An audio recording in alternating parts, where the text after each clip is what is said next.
Welcome to The Design Board, a podcast created by the team at Upspring that focuses on design, development, and everything in between. We invite innovators in our industry and explore topics that support your growth in every way. The Design Board is a proud member of Surround, a podcast network from Sandow Design Group featuring the architecture and design industry's premier shows. Check it out at surroundpodcast.com. Welcome, everyone, to The Design Board, a podcast by Upspring that focuses on design, development, and everything in between. We host innovators in our industry and explore topics that support your growth in every way. I'm your host, Susan Fernandez, and today I'm joined by Benjamin Glunz, CEO of Anguleris Technologies. We're recording this episode live at NeoCon at the Surround Podcast Studio, which is on the first floor of the MART in a space beautifully designed by SnapCab. Benjamin Glunz is a visionary entrepreneur and CEO of multiple successful ventures. In 2010, he founded Anguleris Technologies, LLC, with a vision of innovating how architects, engineers, and other building professionals discover and select building products throughout the building design process. Since then, Anguleris has become a globally recognized industry leader through its network of platforms, including BIMsmith and Swatchbox. Benjamin has led Anguleris through a successful expansion into Europe, with headquarters in central London offices in Milan, Italy, and the successful acquisition of the San Francisco-based architecture inspiration platform Modeler in 2021, and Belgian sample platform Club Design in 2024. The Anguleris network of platforms equips millions of architects worldwide to more seamlessly design with critical information that impacts the entire building lifecycle. The Anguleris global headquarters are located in Elgin, Illinois, USA. Today, we're diving into a fascinating topic: architects filling a gap in their own market by designing services that better serve their industry. Frustration with traditional practices and the limitations they impose sparked a wave of creativity and innovation for Ben. In today's episode, Ben and I will discuss how architects are responding to challenges by creating new tools and platforms that enhance their work and push boundaries of what's possible in design. From discovering new products to better explaining their choices to clients, these innovations are changing the landscape of architecture. Benjamin, thank you so much for being here today. Thanks for having me, Susan. So your story is incredibly interesting, and I've been a big fan for a long time. So I want to start at the very beginning for our listeners. What inspired you to shift from designing buildings to designing services for the architecture industry? Yeah, it really comes down to one word, and that is frustration. Myself and my co-founder worked at a firm in the Chicago area, just out of architecture school. And we were in a number of different areas as far as commercial and residential work. And at that time, Revit was just getting off the ground as a platform that firms were adopting. And we were sitting next to each other at this firm and just really were frustrated with how much rework we were doing on behalf of the manufacturers as it related to our projects, and how frustrating it was to go out and find material data or translate the data that we had into a usable form. And so we had the idea, hey, we should be working with these manufacturers to help them make their products available in Revit. And that was the spark. That's what got us right off the runway. Right. I love that idea of really creating a service that helps architects really focus on design and not on building these individual files ad nauseum. So how does the saying, good design is only as good as the options in front of you, apply to the challenges that architects face today? Yeah, coming from a background where doing internships for years and then becoming an associate and then ultimately moving up in the firm, you realize how much kind of grunt work happens in these firms. And it's kind of a hidden problem across the industry because the principals, by the time they get there, they kind of forget what it was like. And, oh, surely we don't do things that way anymore. And they do. And one of the biggest wasted resources in the architecture and design industry today is our associates' time. It's a huge waste, and they're chasing people for data, chasing people for samples, spending time doing rework What would happen if we could unlock the excitement and the creativity that those folks just out of college have and bring before that kind of gets killed in their career and kind of ground to a stop? What if we could unlock that time and help them to contribute to actual material selection and better projects? And so that's really one of the key problems that all of the Anguleris platforms help to solve, is getting not only associates, but principals and architects and designers too, but freeing up the time doing the minutia and actually leaving them space to make more creative decisions. What can happen if you can consider more products at once instead of just saying, well, this is the only one we can get today, so we're going with it. And that's how so many bad design decisions are made, is just what's on the table, let's just go with it because we don't have time. And so to answer your question, we're freeing up that time so we can make better decisions for our clients. I love that. And I can see how manufacturers really, there's so much frustration on their end because they say they just pick up the same specs over and over again, but it is not really due to laziness. It's that they don't have the right information. Oh, and it's survival, right? Yeah. When you're under a deadline that you didn't get to have any input around, right? How can you get the most efficiency into your workflow while still getting an excellent result? Well, sometimes it's easier to just run the same play over and over. Right. In your experience, what are some common challenges architects and designers face when sourcing products? I mean, I think we're talking about how does this impact their overall design concept? Yeah, I mean, so many times there's a design or a look in your head and you just don't have the time or availability to get to where you want it to go. There are always those dream clients that have the patience for that and all the budget, but most projects do not have full carte blanche on creativity, full carte blanche on budget, and full carte blanche on time and delivery.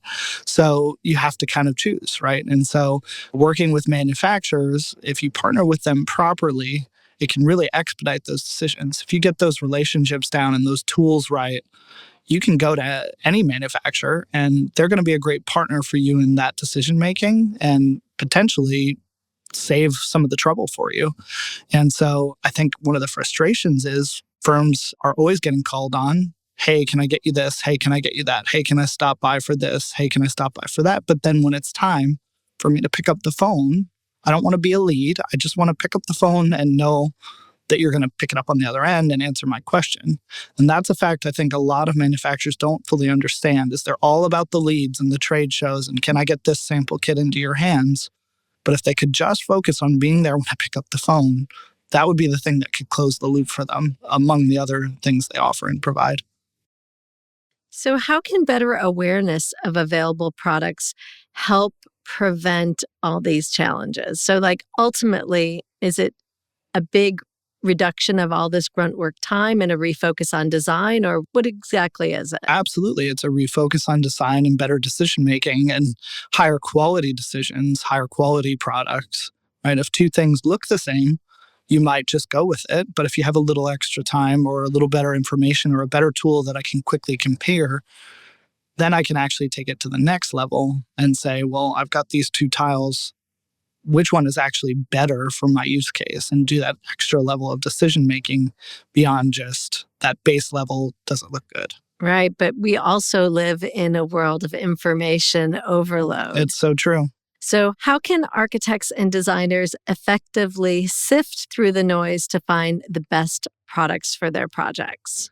So one of the concepts that we have on all of our tools, we talk about nutrient density. That's obviously not a concept that relates to architecture or materials, but if you take the same concept and apply it to data and the tools that you're using, how can you actually get the right information? Not just, am I full, but am I being nourished with the data that I'm getting, right? And so that's this concept that we're always pushing ourselves to be better about, that if I'm on a page, I have so many pixels on the screen to tell you what you need to know. And we serve as the curators of that information. And that's really a key differentiating factor for all the Anguleris platforms, is we're not just some company that came in to disrupt the industry. We are from the industry. We want to help the industry evolve. And so being architects ourselves, we're able to really help to be the curators for our colleagues in the industry. I think that's an amazing point. We work with so many manufacturers, and the decision sometimes of what the information those pixels form on that page can be very arbitrary because they make the product, they're not specifying it, so they don't really ever see it from that perspective. What role do these curated platforms play in this process?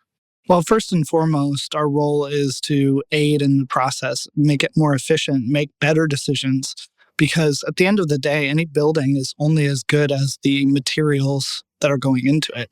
You could have a world-winning Pritzker Prize design project, and if you specify the wrong materials within 5 years, you're going to see that. And that building's going to start to crumble or fall apart. And so the materials are the Lego bits that come together to determine the overall quality of that design.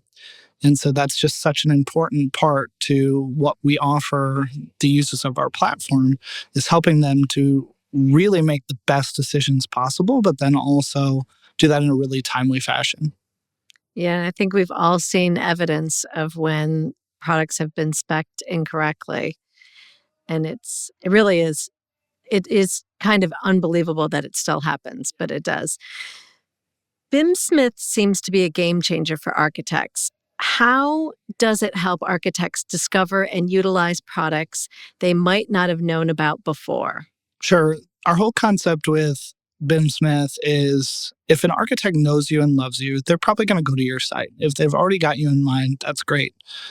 The role that BIM Smith plays is when an architect hasn't quite made up their mind in terms of what's going into a project, but they know they're working in Revit and they need something that's going to fit into their drawing. And so it starts with a time need. Can I get a model of this? And what we find is the architects and designers spend time going through the site and seeing all sorts of options. And so in that way, we're a bit of a matchmaker to say, here are my design criteria. Here are the benchmarks that I'm trying to hit. How do I actually translate that to a product? And again, that comes back to that curation aspect. You can go on any spec site all day. There are plenty of web platforms, and it seems like a new one pops up every day. But the reality is that people completely underestimate how much we have to fight day in and day out to keep the information and the content on that website curated, up to date, tied into what the manufacturer has. Because anybody can go scrape the internet and throw it onto a portal. That's not helpful, right? So making sure that information is real time, the architects have come to trust that. And then to be able to bring that directly into their design is still a game changer to this day. And we're still pushing the limits of what's possible with that. I think that's really interesting to look at from a marketing perspective. You know, we start with like the brand awareness and sort of filtering that content down in accordance of when somebody is, where they are in their decision-making process. And to have manufacturers understand that there is another level to that funnel, if you will, that is about when they're actually looking for something, but in a very specific, very almost, I want to say scientific, that's not the right word, but... No, it is. It's a research platform, first and foremost, right? And then we just so happen to have that all ready to go into a BIM format. So tell me about Swatchbox. This adds another layer to the services you provide. So how does sampling through Swatchbox enhance an architect's design process? Well, this goes back to, again, early days when I was at a firm. I worked on a very large national client who had very specific expectations around timing. And over a period of about 5 days, I needed to order about 150 unique samples. And the amount of time that I spent calling reps just to make sure that they were coming and, oh, did you get this order? And, oh, there's no way to order it on the website. So I literally have to call Harry down at whatever and get the sample. And it was just very frustrating. And so we obviously went down the path of BIM Smith first, but then as the success from that grew, we heard more and more from the brands we were working with that this was another huge problem that they had. And as we realized it, we basically said, look, we can solve this same problem in a similar way, but obviously much more physical in the logistics and all of the ways that has to tie in. But again, it comes back to that root problem of, are we being efficient with our time, and are we making selections based on what's the best material or based on which of the two brands that we ordered got us the sample first? And I think that also speaks to this lag that I see between manufacturers and the juniors in design firms who don't want to call. So if they don't want to call you and they can't get a sample quickly, then they're just going to move on to a different manufacturer for sure. So what separates Anguleris from other platforms? Yeah, I mean, obviously, the diversity of what we're offering across BIM, sample, spec, inspiration is unparalleled in the world. There are other BIM sites, there are other sampling tools, there are other inspiration sites, but the integrated nature of what we're doing is really the secret sauce of what's different about our platform. Underneath that, of course, is the fact that we're owned and operated by architects, which is another really unique value proposition. And we've covered some of that already, but I can't stress how much that affects our approach and the way we go to market with our tools and the way we build our team. Frankly, we continue to replicate that model instead of just hiring random. We're looking to hire folks who are in the industry, have something to say about it, and are passionate about being able to make a change.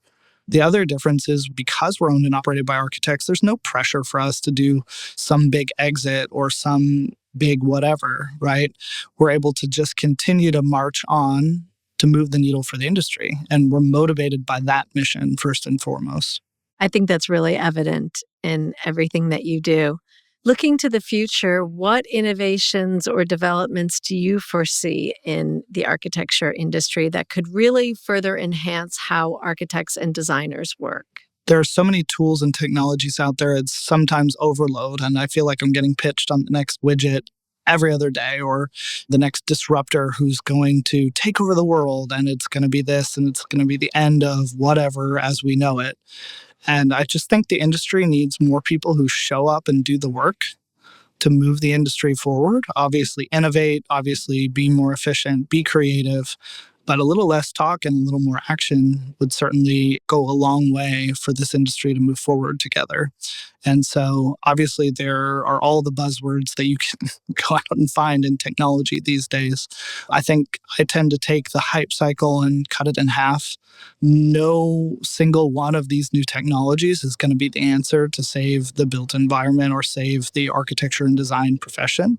It's going to be collaboration amongst the tools. And so less silos, less hub and spoke, and more neural networks of tools and solutions that work together. Whether they're competitive or not, at the end of the day, the architects and designers don't care. They care whether they can do the job and whether they can design the best buildings possible. And so for those of us who are moving software and solutions forward for this industry, we all have to work together to be able to do that. And that's really the old school technology that will enable the new school technology and innovation to actually move the needle. Yeah, and I think all of that really comes full circle that you do pull so much talent from architecture and design firms. So all of the folks who are creating these tools are the ones who actually have needed them. And that just kind of really reinforces what you're saying. Ben, it has been an absolute pleasure. Is there anything that I haven't asked you that you would like folks to know? Yeah, I mean, obviously, if you're out there listening at a firm, we'd love to hear your thoughts on how we can help fill that gap for you. We're very eager to do that. Please give us a call. Please reach out, DM us on Instagram, whatever. We're always eager for these collaborations. If you're a building product manufacturer and you're thinking seriously about how you can move the needle, also reach out to us just to talk. Don't even have to work with us. We're just always open to a greater conversation. And if you are a technology platform that's trying to move the needle forward, as I've described here today, I would also encourage you to reach out because we all have to work together. It's too big of a problem. There's not going to be one brand to rule them all. It really has to be the sum of all of us working together is exponential to the force we actually can produce. Fantastic. Thank you so much. Thank you, Susan. Thank you so much for listening in with us today. We hope you leave inspired by the ideas in today's episode. For more, follow Upspring on LinkedIn and Instagram, and don't forget to check out the amazing lineup of shows brought to you by the Surround Podcast Network at surroundpodcast.com.